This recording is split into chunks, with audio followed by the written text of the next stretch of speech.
New Moon Tarot. I'm a witch and a tarot card reader, and this is a general love reading for Sun, Moon, Rising, Venus, Scorpio for the week of June 14th. If this one doesn't resonate so much, go ahead and check out your natal chart and my other readings.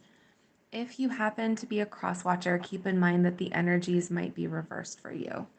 And if you would like your own private reading, you can find all of my info down below in the description box.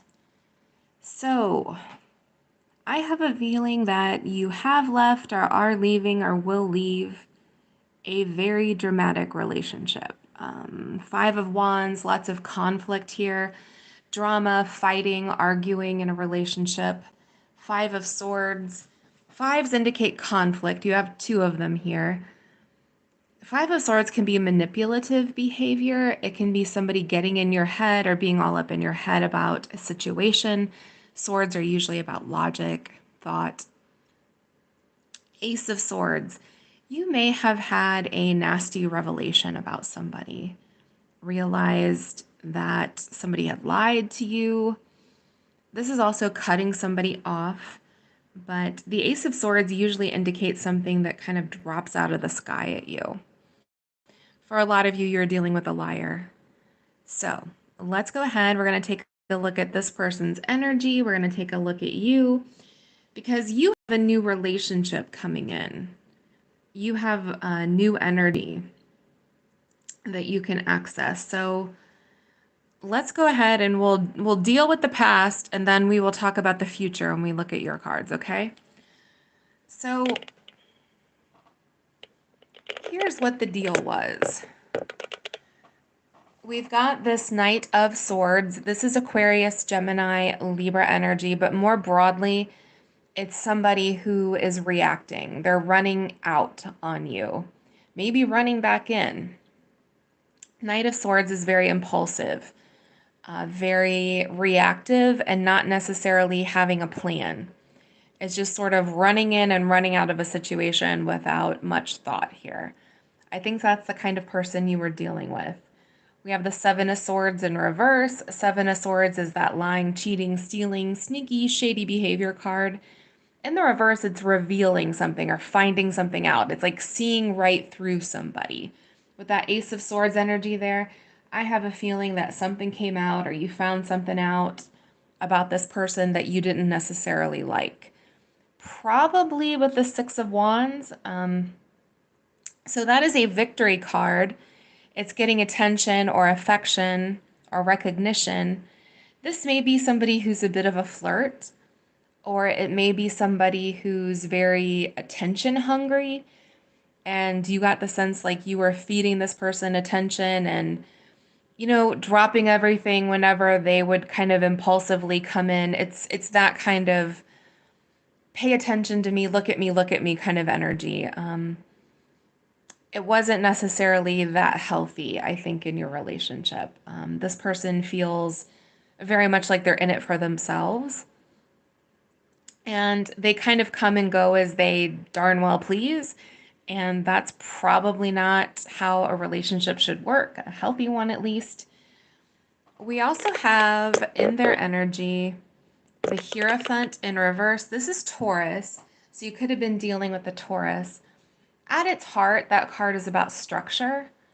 And in the reverse, it's a sense of chaos or someone who doesn't want to take on roles. Like, I want to have fun with you, but I don't want to be your girlfriend or boyfriend. I don't want to have a regular job because, jobs are for suckers. I don't know. You know what I mean? Like it's this person who doesn't want to follow society's structure. I don't want to be a husband or a parent or a mom and there are plenty of rebels out there that don't want these things. But then there are some people who just have, like, this feels Peter Panish to me.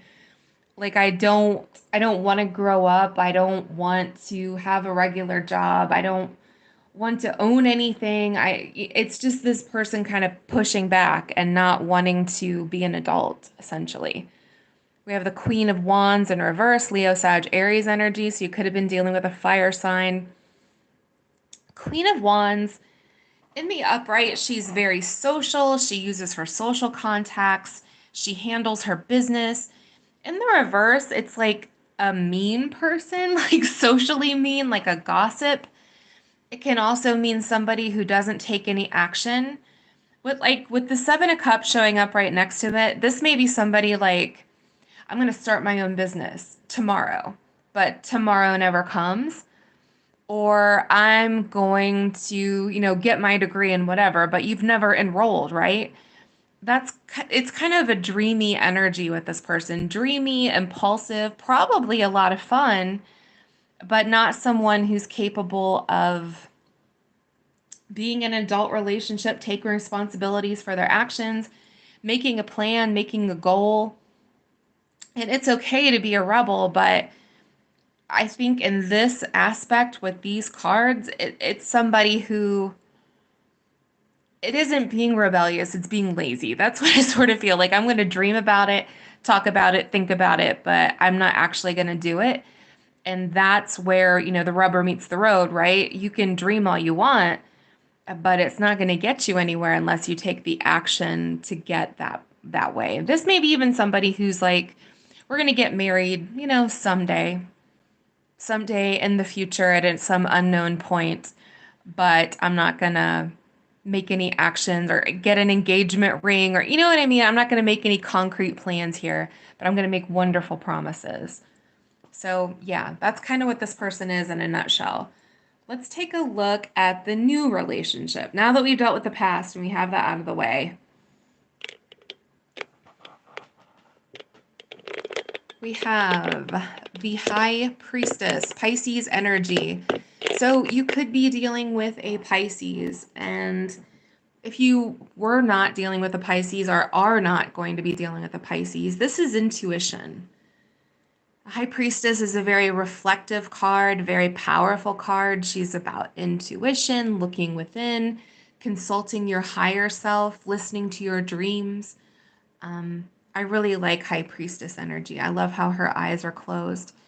She listens for what is actually going on, maybe not what the perception is on the surface. We have the Fool, Aries energy, taking a risk, starting over, going on an adventure, brand new energy, first card in the major arcana. There's a sense here of like, I'm going out on my own here. I'm leaving this childish kind of energy behind and I'm seeking something new. Probably because I'm letting go of these 5 of Cups. Now, I'm going to say, like, from a lot of what I've seen and a lot of readings that people want or are attracted to, people have this sense of, I'm holding on to this thing because it should have been this, it would have been that, if only this had happened, what if this could have happened? It's the promise of a relationship. The 5 of Cups can be very dangerous energy. It's looking at the past and thinking that, oh, this would have been wonderful if this would have happened, or what if I had done this, or what if I'd said some magical phrase. But the truth is, the cold, hard truth is, it isn't that way. It's our perceptions are what we wanted it to be. And it's hard to see in the reverse, but you can see she's pouring this water down into this like black hole, maybe like this whirlpool in the water. That's a lot of emotion to be pulling into something that's sucking you dry.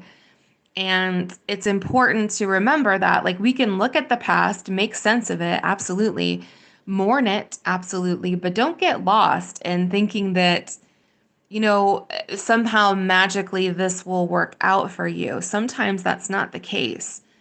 So that's the danger of the 5 of Cups. All right, I felt like you needed to know that.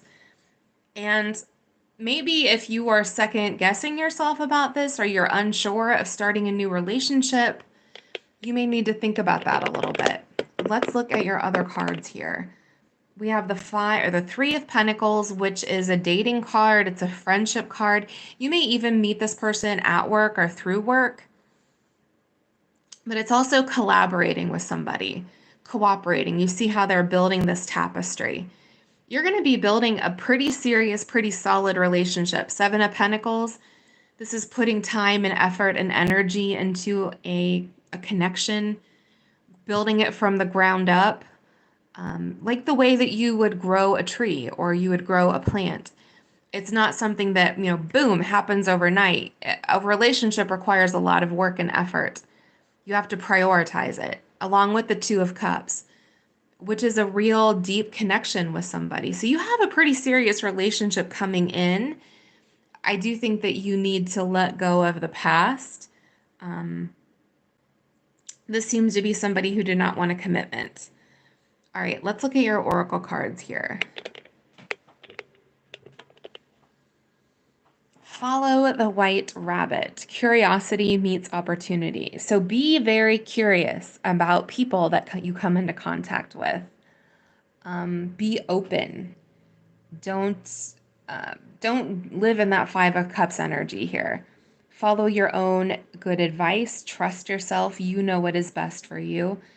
To me, this is very High Priestess. Know your intuition. Look within and kind of trust yourself a little bit. Maybe even with like that Seven of Swords and that Five of Swords energy, you may have been with somebody who was telling you, I love you. Oh, I love you. Yeah, but your actions speak otherwise. And that's where we get in danger here. Like someone can say all the right words, but are their actions like matching those words? That is something to think about. All right. Thank you so much for watching. Please like and subscribe since I do free weekly readings here on YouTube. And if you would like your own reading, you can find all of my info down below in the description box. All right. Blessed be.